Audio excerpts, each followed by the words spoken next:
Hi everyone, my name is Amir Taleb. I'm the marketing manager at Uprise, and thank you all so much for joining us.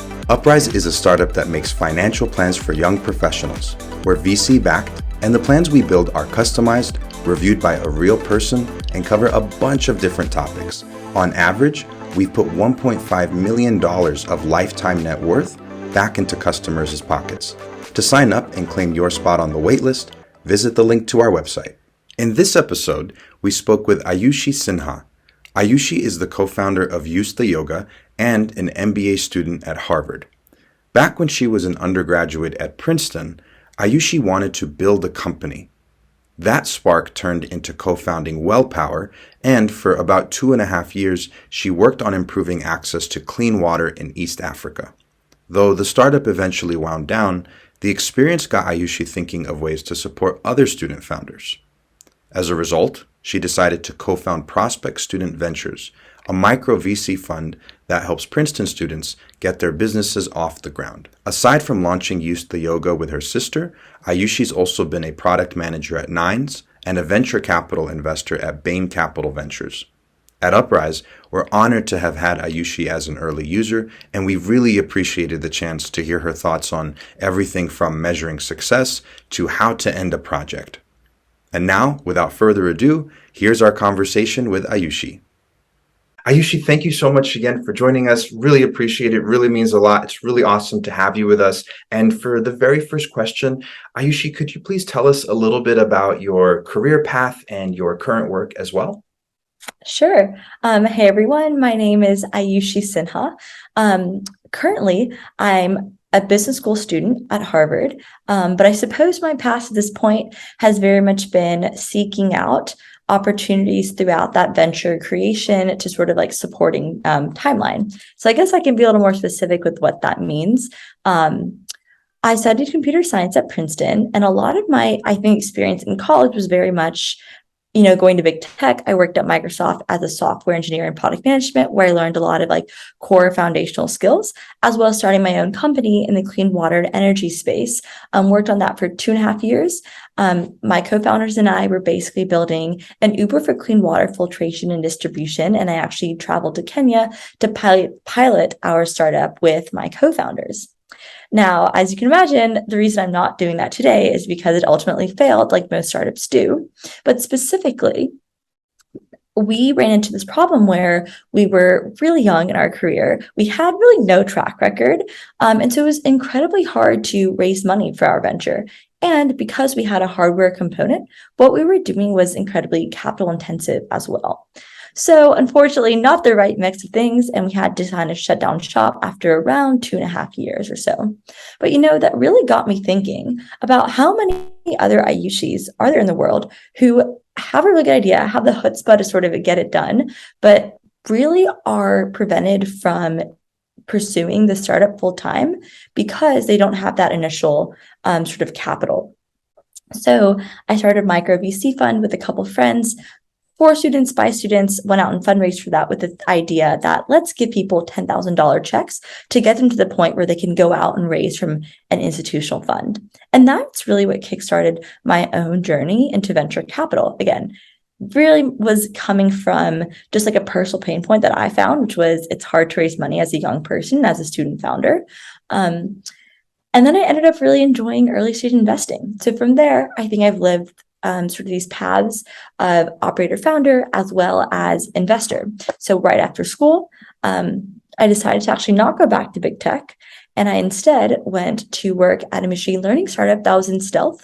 It was called Nines, and we were building computer vision and machine learning for radiology. I absolutely love that experience. It was incredibly challenging, both intellectually as well as, it was my first job out of college and it was all remote. But I had the most incredible team. I learned so much about like starting a company, starting projects, getting feedback, marketing, sales. Like I really got to wear all the hats and had a really great experience there. And so my plan was to sort of do that and then, go to business school in, fall now of 2022. But then we got acquired. And so I was basically trying to figure out like, okay, I guess I'll just go to this acquiring, company, and like continue the sort of machine learning path. But then Bain Capital Ventures actually slid into my LinkedIn DMs.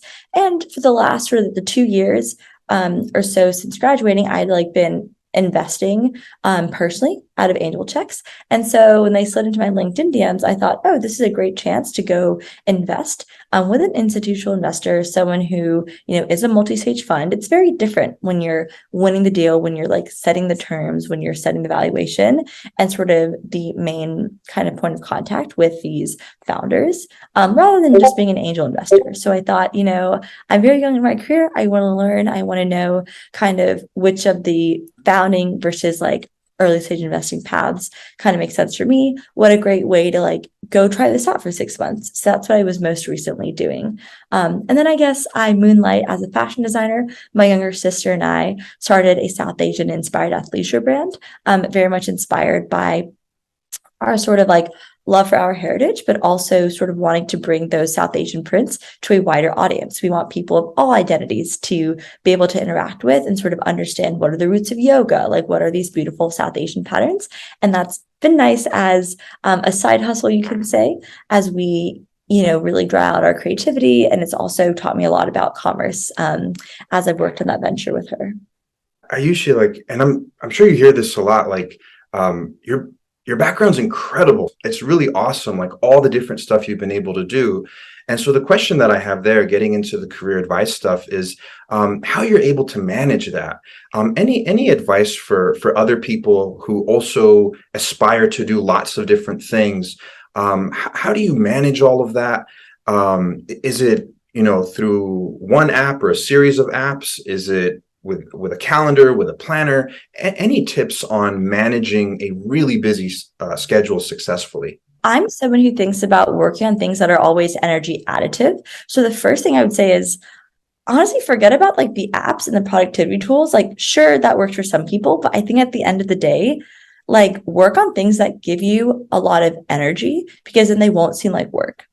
For example, starting this like South Asian inspired athleisure brand, sure, it's a lot of work, but honestly, it's a great excuse to like hang out with my sister, a great way to channel my creativity. And so in a lot of ways, like that doesn't seem like work. Same thing with early stage investing. Like I'm just a very curious person and I like meeting people. And so much of that day to day of early stage investing and angel investing are doing things that seem very natural and energy additive. So I think my short answer is if you pick things that seem natural to you and you pick things that add energy to your life, it probably won't seem like work and it'll seem like fun. But maybe as like a secondary thing, I actually think what's very important for people who enjoy multi-threading like how I do, and again, it's not for everyone. Some people really enjoy, sticking to one, lane and kind of going for it. And I really admire that. But yeah, for people who enjoy multi-threading, my biggest piece of advice is like know when to cut a project.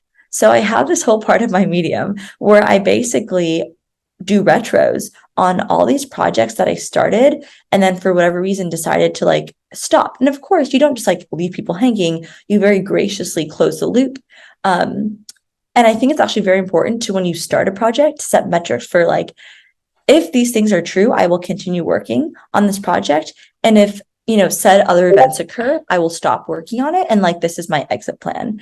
Because I think oftentimes people who multi-thread can get kind of pulled in and feel like, oh, I feel like I have to do this or I owe this person something. But then at the end of the day, like, I think you have to think about what makes you happy and do what makes you happy and have a good exit plan for, killing projects that don't make you happy and that you don't want to work on anymore.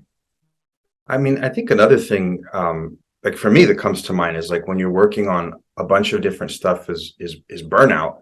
So I guess the question there is, are there any steps that you try to take to avoid burnout? And if and when burnout does occur, how do you get over that to get back on track as quickly as possible? I hope everyone, is introspective enough to know about what gives them energy. And so I don't think my advice will be relevant to everyone, but I can share sort of what I found for myself.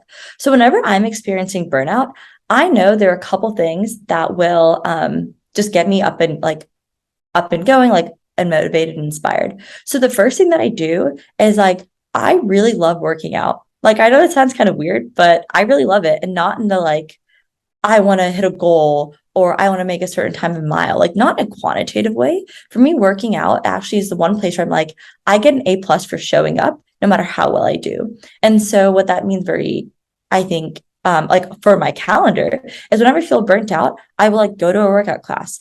I will literally go swim. Swimming is great for me because I cannot be distracted by my phone. I'm literally in the water. And it just gives me a way to like meditate and sort of honestly calm down, especially when I'm like burnt out or anxious, because I found that when my body is like physically moving, then my brain is able to kind of slow down. So again, that's not for everyone, but I've actually found that working out, and again, not like sitting on your phone and like biking, like that's not what I'm talking about. I'm really saying like legitimately putting away all forms of communication and just like going to work out, going to take a class, going to go swim, going to go play tennis, something where like it requires your entire body to like be engaged. I have found to be really good for just kind of responding to burnout and giving myself the time to like breathe. Again, that's more, I think, daily, not like structurally, but hopefully like the daily answer was also helpful. Another question that I had, like related to trying out different things. When you try something new for the first time, any advice on finding the confidence to say, hey, look, even if this is challenging in the beginning, I'm still going to give it a shot. I'm still going to do my best with it. Sure. So the first thing I'll say is you need to have a really good metric internally for when you decide to do something and when you continue to do something. Like, as I said earlier, I think actually knowing when to kill a project is incredibly important for anyone with the product mindset.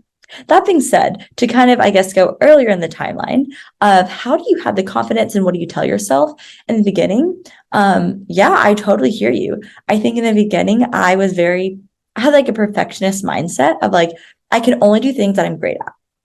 I can only do things if I know they're going to succeed. And sort of that line of reasoning really can get into your head and really prevent you from just like iterating. It's not for everyone, but for people who maybe aspire to build more or iterate more or try new projects and get out of their comfort zone, something I would make sure you do is just be clear about that. For example, whenever I start projects, I mostly always frame them as like, hey, I'm running a beta version, or do you want to join our inaugural cohort? I'm testing this out. Can I get your feedback on a project, right? I'm not going to people and being like, hey, this is my new startup. Use it, So I'm just being honest about what it really is and being honest that you're figuring it out.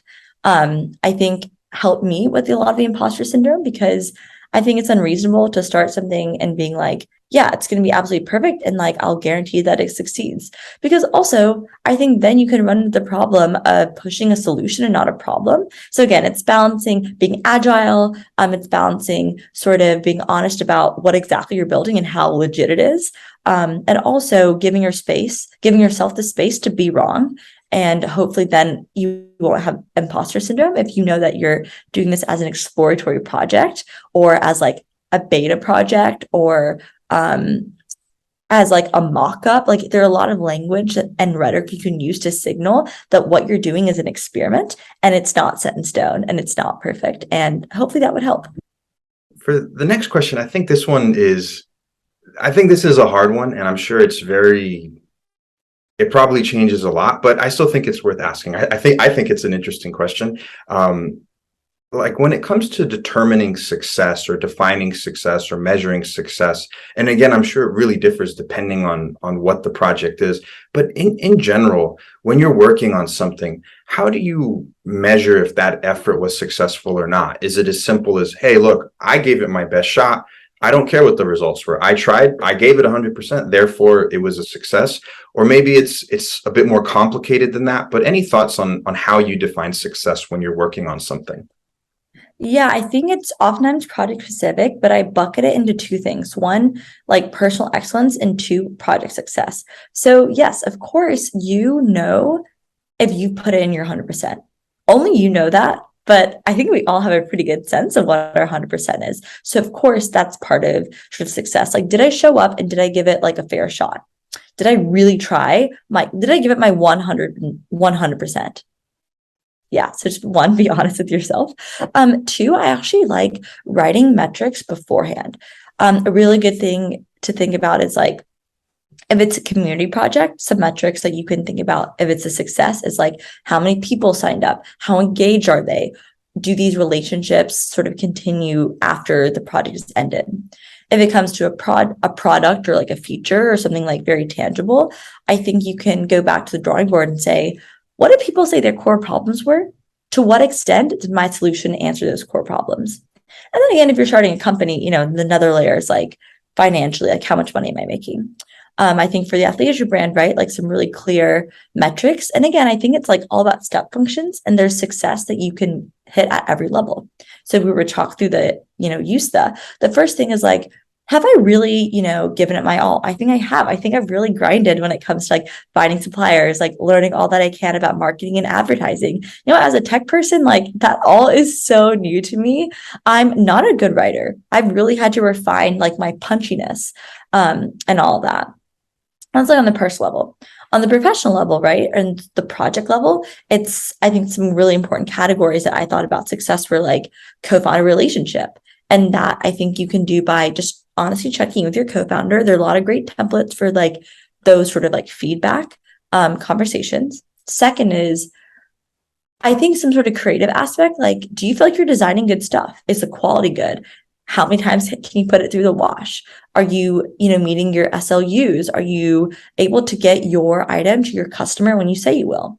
And then also on the sense of like demand, like, are you doing a good job of marketing this? How many people click through your ads on Facebook? There are a lot of like quantifiable metrics around like D2C that you can use. I won't go into them in detail because there's a whole list online. But again, it's project specific, but I think at a high level, personally, if you're putting your 100%, and then product specific, there are a lot of great quantifiable metrics that you should probably at least decide on beforehand, whether it's for a community you're starting, for a brand, something where people are buying stuff from you, or just good metrics on answering the question of like, does your solution answer pain points that people had, and for the reason why you even set out to solve this in the first place.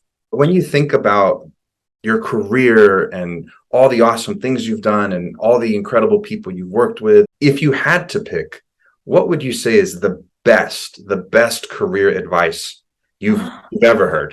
Wow, that is a great question. I think the best career advice was given to me by Jeremy Levine. He's a partner at Bessemer. And when I was a senior in college, I was interviewing for this role in Bessemer. While I didn't take it, this advice has really stuck with me. The context was, at the end of our interview, I actually asked him, what's advice you wish you had gotten when you were in my shoes?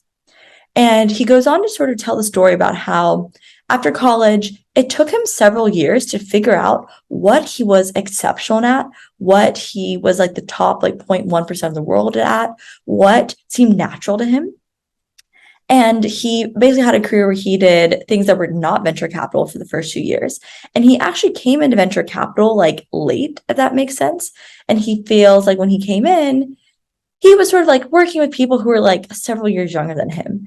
And his advice was, at that point, he could have decided not to go to venture or not to try and been like, oh, I'm like too late. But you know what? He found something that he was amazing at, and he just kept at it. And so the best career advice, I guess, if this is going on TikTok, I think the short answer is the best career advice I've gotten is be relentless in finding what gives you energy and what you're exceptional at and what the world needs. That intersection of like those three diagrams will just be like the best thing you can do for your career. And you might not find it right out of college. You might not even major in it in college, and that's okay. I think a lot of us can get to the point where after college, we're like, oh my gosh, like, I don't have grades anymore. Like, how do I know I'm good at this? And so oftentimes we can look at our peers and be like, oh, like that person got promoted to principal, or like, what else have I heard? Like, oh my God, did you hear like that person's making X amount of dollars? Or, oh my gosh, that person just got married. And there's so many ways that we continue comparing ourselves with other people. And I think that can detract. I think that can like stress people out to sort of pick a career path that they think that they can like kind of get on an expedited track for, but doesn't necessarily mean that they're exceptional at. The world needs it, and not like something that gives them energy. So don't rush into something just because you feel like other people are kind of like going faster or doing better. And I would definitely make sure that you set goals for yourself that are not externally motivated, but that are internally motivated. And that wraps up our interview. Hope you enjoyed it, and thank you so much to Ayushi for spending her time with us. Wishing everyone an awesome day and looking forward to sharing our next episode with you as well. Bye, everybody.